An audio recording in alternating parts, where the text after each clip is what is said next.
Well, over the last few days, I have been blessed, and I'm very thankful that we have had an opportunity to reacquaint ourselves with one another for those of us that were together earlier on in life. It's been a blessing and a wonderful experience, and I am thankful to the brethren who have brought me here, and I cannot say thanks enough. But everything that we have done here, we have done not unto our own glory, but to God's glory.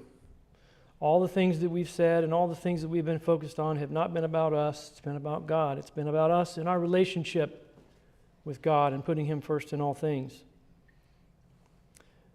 I have to say something about somebody that is here this morning. And I think it's important to point out that this is kind of an emotional thing for me to see Ethel Walker. There's a very good possibility if things had not worked out the way that they did, that I would not have had a chance to see her sweet face again on this earth. Now, I can be sure that I will see her sweet face in heaven. And all of those that are here, we should all want to have that same feeling about being in the same place with people that we love so much, that have been such an important part of this congregation, sharing the gospel to this community, and just a good friend and example to all. I'm so thankful. We're going to read, again, Matthew 11, starting in verse 28. Come to me, all who labor and are heavy laden, and I will give you rest. Take my yoke upon you and learn from me, for I am gentle and lowly in heart, and you will find rest for your souls, for my yoke is easy and my burden is light. Everything that we have brought forth in this sermon series has been about carrying too much weight. And I was just thinking about, as we were partaking of the Lord's Supper, have you ever taken a moment to consider how much weight Jesus carried on the cross for all of the sins of mankind? If we think that our sins and our lives is a heavy burden, how do you think Jesus felt? Not just past, everyone from the beginning to where we are right now in the future. People that we haven't even met, that don't even exist right now. What an amazing thing to think about who Jesus is in that regard. And it helps us to understand why He's able to say this to us. Because His weight on the cross was better than anybody that has lived here. More than anybody that's ever lived here. And we think about it from the perspective of that, and it should help us be humbled when we think about Him and what it is that we mean to Him, and that He was willing to give Himself up for us. I want to tell you about the moments when I didn't think I could give anymore. The pressures of work life, having assumed perhaps more than was needed, chasing something that was taking away time from God, the responsibilities of being a person who showed up and served and did the needful and still felt exhaustion about all of it. The challenges with children, family matters, the demands on our time, the responsibilities of filling empty roles in the congregation where we might attend because it was needed and because God called us to do it. But there have been moments when it was too much. When the work to be done was more than my wife and I could actually hold in our hands. We sometimes felt like this was more than we could handle and wanted to go back to what we called just being like you are in the pew. Listening, receiving. But we're called to more than that, aren't we? We're called to more than just sitting in the pew. We're called to give everything that we have. And sometimes we hold on to things in the world, we've talked about it over the last few days, that we should not be holding on to. I want to be careful how I frame what it is that I just said, because I want you to know that it's not a complaint. I'm not complaining about those things. What I'm saying about those things is they're real. And I think we can all be honest with one another and confess that there are things that we face in this life that bring us down. Maybe there are things in our past that have brought us down. Maybe there are things in our future that we haven't seen yet that are going to bring us down. But the only way that we can be lifted up whenever we have been pushed down by the cares of this world is through Jesus. And He's given us a yoke. And we're going to talk about that yoke this morning. We're going to talk about it all, how it all ties together. Everything that we've been talking about since the very beginning.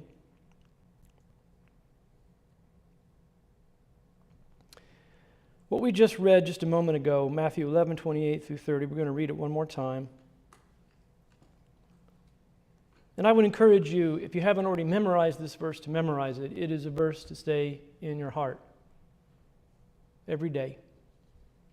Come to me, all who labor and are heavy laden, and I will give you rest. Take my yoke upon you and learn from me, for I am gentle and lowly in heart, and you will find rest for your souls. For my yoke is easy and my burden is light. 2 words describe the people He was calling: labor, exhausting toil, effort expended past the point of comfortable sustainability. The person who is not just busy but spent, nothing left. Have you been in those moments before? Have you felt those moments?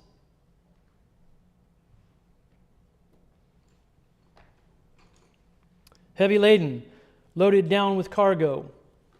Both words are active. They are not people who were once burdened and recovered. They are people in the middle of carrying something right now. Jesus does not tell them to lighten the load before they come. He doesn't say, "Come to me, all who have resolved your issues." He says, "Come as you are, laboring, heavy laden," and the rest begins at the coming. But these alongside loads that we've been talking about need names. Because if we come to Jesus still carrying those things, the yoke is not going to feel easy. The weight of what is strapped alongside will make every step heavier than the yoke alone would require.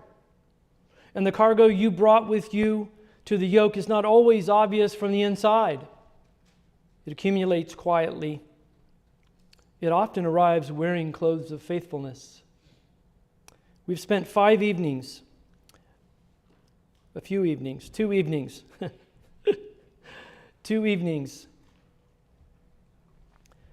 and 2 mornings. I'll get that right one of these days. We've named these things. Shame is not something that we like to talk about, but shame needs to be released. The self that has not been denied. The idol wearing God's name in the silence God was meant to fill. The grievance and leaving things that need to be left behind. The trial pulled open before the cocoon. That we can plow our own fields, that we can set our own pace, that we can absorb our own turns, and that just makes us exhausted in life, doesn't it? And I can say this, I was that person trying to do it on my own. I didn't really understand what the yoke was. I didn't really think about the fact that the yoke was there to help me understand.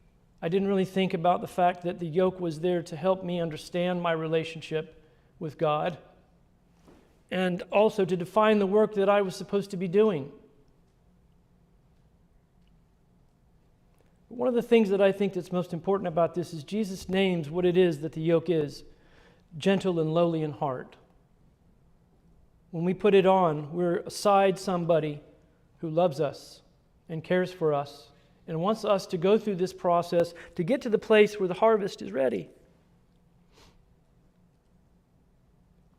Gentle describes the one whose strength is under control. That word lowly is in control. That word lowly is an interesting word. We should be thoughtful about what it means. The strength that's under control. Who does not drive the animal yoke beside them past the point of sustainable effort? Jesus is not going to push us harder than we can go on our own. He knows how we go. He knows what our strengths are. He knows what our weaknesses are. In yoking ourselves with Jesus, We were able to move in places that we didn't know we could move. And to become someone that we did not know we would become. He's not a taskmaster. He is the one who knows the field. The yoke is easy, well-fitting, suited to the one wearing it. The burden is light, the weight the yoke actually places on the person in it, rather than the weight they have been carrying without. Jesus is not saying the path has no difficulty. He is saying the instrument he provides distributes the weight in a way that the person can sustain. But the instrument requires an exchange. You have to let go of something to put it on. The person coming to the yoke must put down what they have been carrying in order to take up what he is offering. You cannot exchange what you will not put down. If you come to the yoke still carrying the load you brought with you, you have not made the exchange. You have added the yoke to what you were already carrying, and the result is a heavier burden than before, which produces the conclusion that the yoke doesn't work. When what has not happened is the prior release that makes the substitution possible. The rest Jesus promises is not added to the weight, it replaces it. But the replacing requires the putting down. So let's talk about this. What is driving the wearing? There is one more question underneath the yoke that needs to be named, not a question about a load, but a question about the driver. Two people can wear the same yoke and have an entirely different experience of it because what is driving the wearing is different. As an example, a laborer and a prisoner can do the same work. The difference is what drives it. If you're wearing the yoke as an obligation, because the rules require it, because the community expects it, because the consequences of not wearing it are visible and uncomfortable, you may be a prisoner to doing labor. The yoke is real and the work is real and the field gets covered, but the wearing is compelled, not chosen.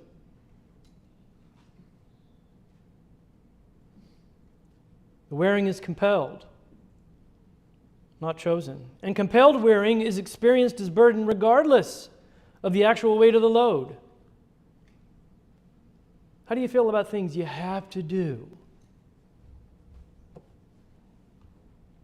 Oh, I've got to do this drudgery. That's not what Jesus is calling us to, is it?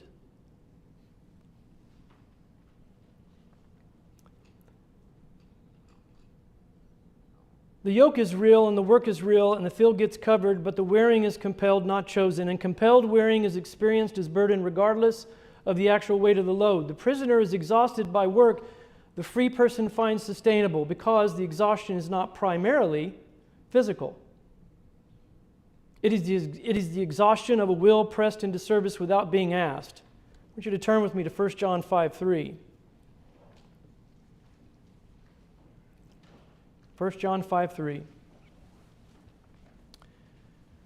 For this is the love of God, that we keep His commandments, and His commandments are not burdensome.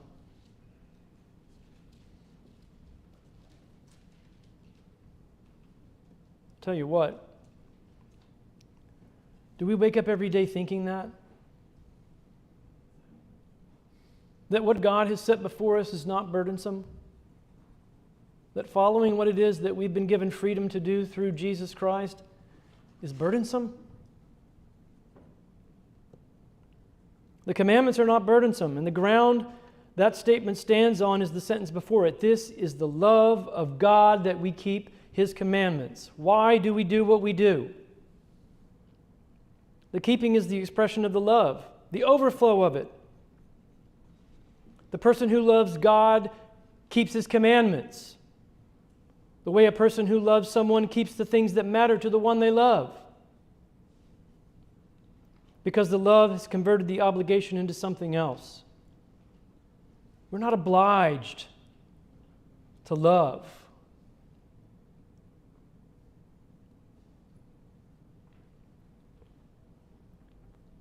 For the love of Christ controls us, because we have concluded this, that one has died for all, therefore all have died, and He died for all, that those who live might no longer live for themselves, but for Him who for their sake died and was raised. That's 2 Corinthians 5, 14 through 15. Let's read that again. For the love of Christ controls us, because we have concluded this, that one has died for all, therefore all have died, and he died for all, that those who live might no longer live for themselves, but for him, who for their sake died and was raised. I want to slow down and look at the word controls, because the version of this I had absorbed for years was the version that made controls sound like a softer word as forces. As if the love of Christ was a more pleasant version of the obligation I was already feeling. That's not what's being said. The translation behind controls is closer to holds together or moves from within. Holds together or moves from within. It is not the constraint a leash puts on an animal. It is the gravity that holds a planet in orbit. The planet does not feel the gravity as restriction. The gravity is the reason the orbit is possible at all. The person who has received the covering, who has understood what the cross actually cost and what it actually accomplished, doesn't keep the commandments because the rules require it. They keep them because love requires it. And love is not experienced as the burden the way obligation is.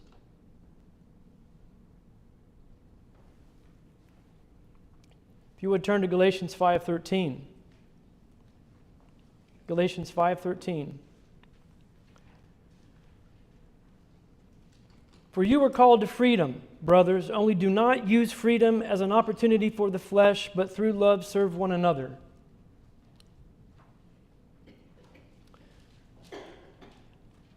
You know, a lot of times we think about freedom that God has given us through Jesus as being freedom from sin, and it is that. But more than that, it's freedom to love the way that Jesus did. It's freedom to do the things that we've been commanded because of the love that God had for us. You think about that way. Love to do good. Love to do the commandments that yield good, rather than the freedom from sin.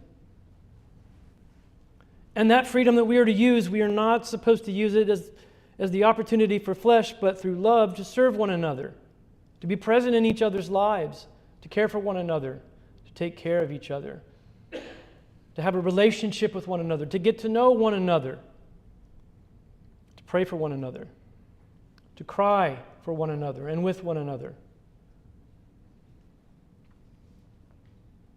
Paul is doing the same thing that John does as 2 Corinthians. The freedom is real, the serving is real, the driver between them is love. Through love, serve one another. The serving is not the cancellation of the freedom is the condition that makes the serving the expression of love instead of the discharge of obligation. The obedience that is felt heavy is almost always obedience being sustained by the wrong driver. If you're trying to earn what has already been given, or maintain what cannot be lost by performance, or prove to yourself and others that you belong, you're wearing the yoke as a prisoner. The yoke is not different. The field is not different. The driver is. So the shame was covered, which means there is nothing left to earn. The cross was sufficient, which means the performance record is not the ground of belonging. The love of God actually received, not just affirmed as doctrine, actually received is what converts the wearing from labor to life. It's a new way of living. That conversion is what Jesus is describing when he says the yoke is easy. Not a yoke that requires nothing. What the yoke feels like when it is worn by somebody who loves the one walking beside them. Are we walking beside each other together in harmony with God's will? Is that our daily purpose? Do we love God enough to say that everything else falls apart? But what it is that we've been called to through Jesus? That the most important thing in our life, that our identity that we have, that's been given by God through Christ, that's the most important thing that we wake up and rise to each day? Because if that's how we feel when we wake up, that yoke is going to feel easy. Because we're going to be excited to do the things that God has set before us in His commandments. Pleased to do them. And it challenges you. It challenges you to ask the question, do I love God as much as I need to love God? So let's talk about the three commands in one movement. Jesus gives three commands in the passage. They are sequential. The second requires the first. The third requires both. Come.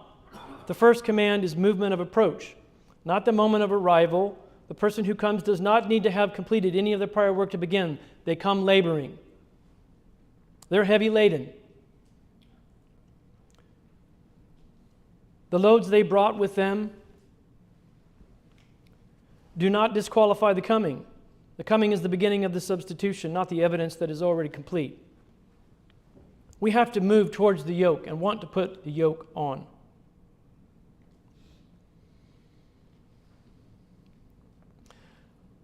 What the coming requires is direction. If you've been managing your own load, carrying your own case, filing or filling your own silence with things that you shouldn't be filling it with, you have been moving in a direction that was not towards Him.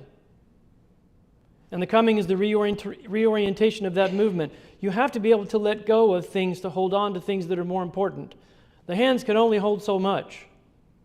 And like we mentioned, when your hands are shut, they're not as useful as when they're open. You cannot give something when they're closed, and it's hard for you to take something when they are closed. We must open our hands so that we can give and we can receive. The first step of a changed direction is often indistinguishable from any other step. In other words, it doesn't always feel like you're moving towards something that's easy. But the direction is what determines the destination. Take my yoke.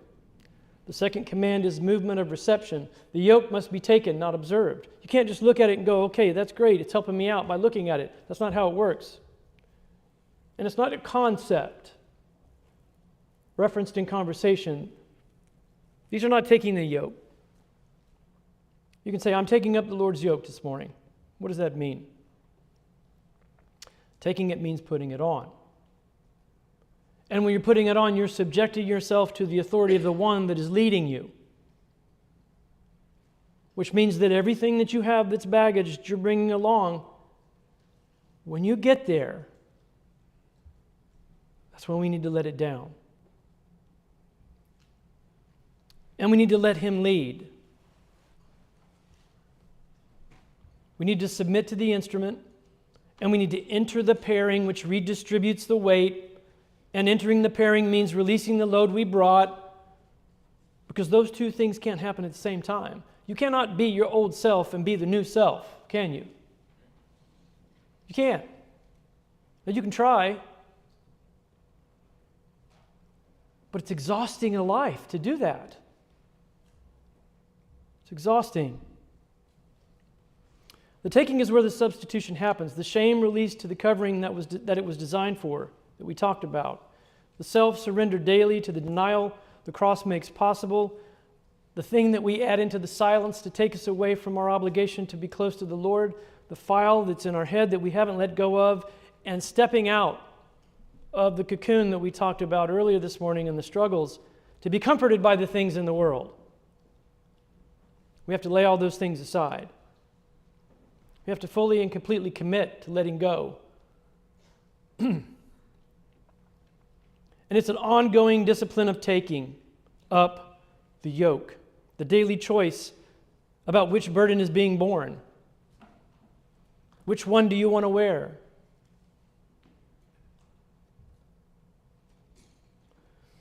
Last, learn from me. The third command is ongoing movement of the yoked life. When we are following and yoked to Jesus, we will change.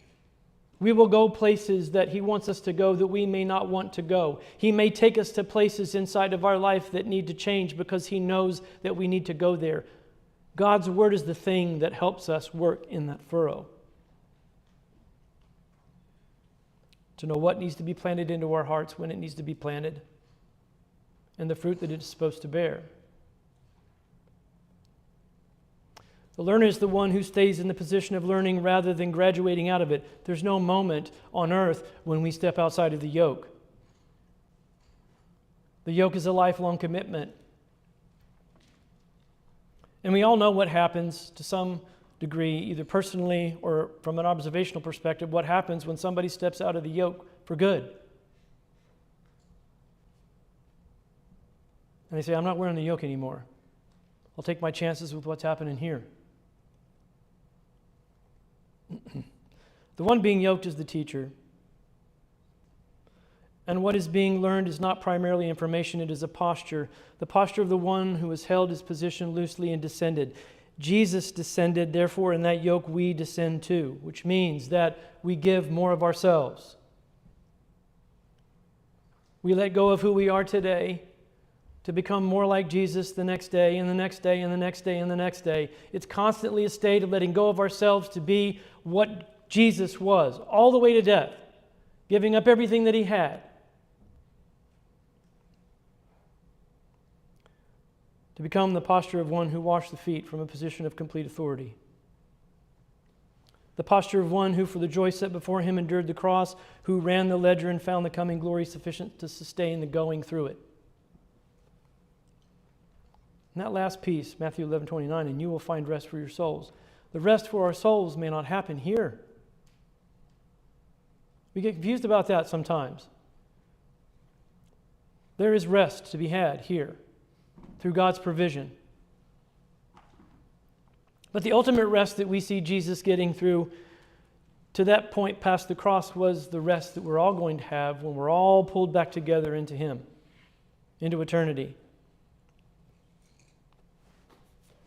In this point, the rest of a person whose work is no longer driven by fear or compulsion or the cargo strap beside the yoke, the rest of the yoked animal who has stopped trying to carry the field alone and submitted to the pairing, you will find it, not manufacture it, not earn it, not arrive at it by sufficient effort, find it.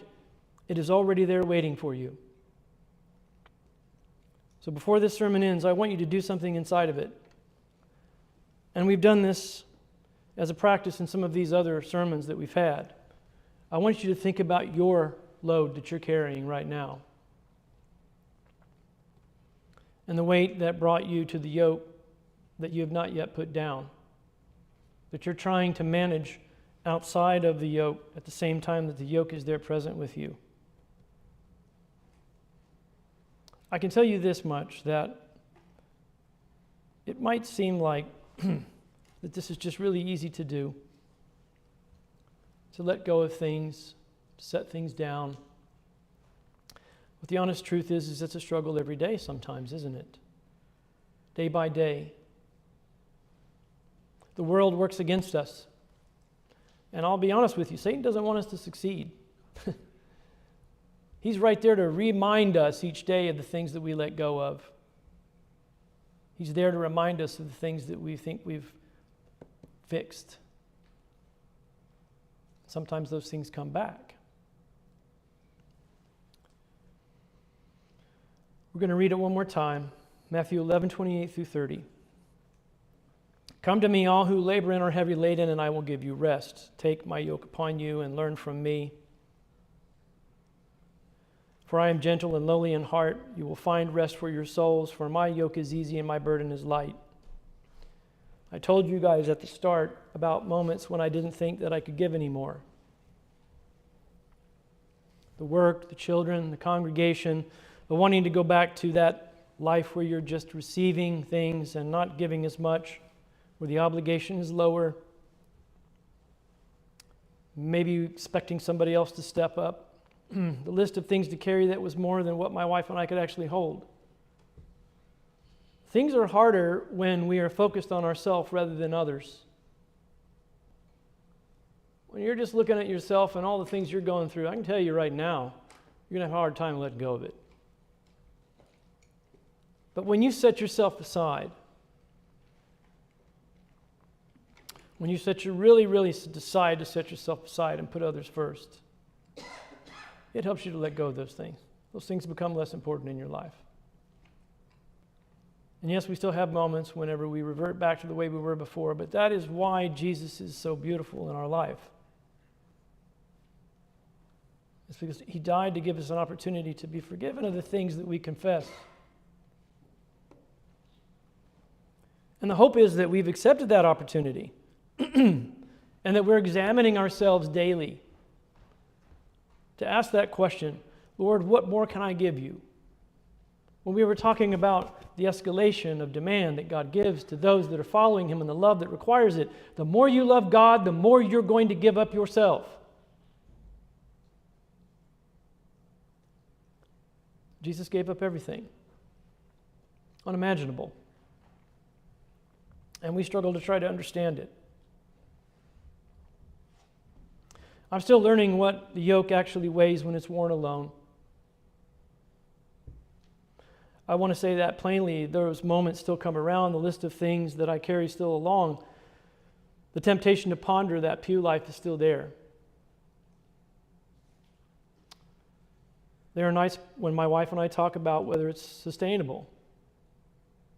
And we're honest with each other about it. And what I've learned to do in those moments is something so small, it took me a while to recognize it as a practice. I stop. I do not start the engine of the next thing. I let the question come. And this is a question for all of us this morning. What am I carrying right now that I was never asked to carry? Is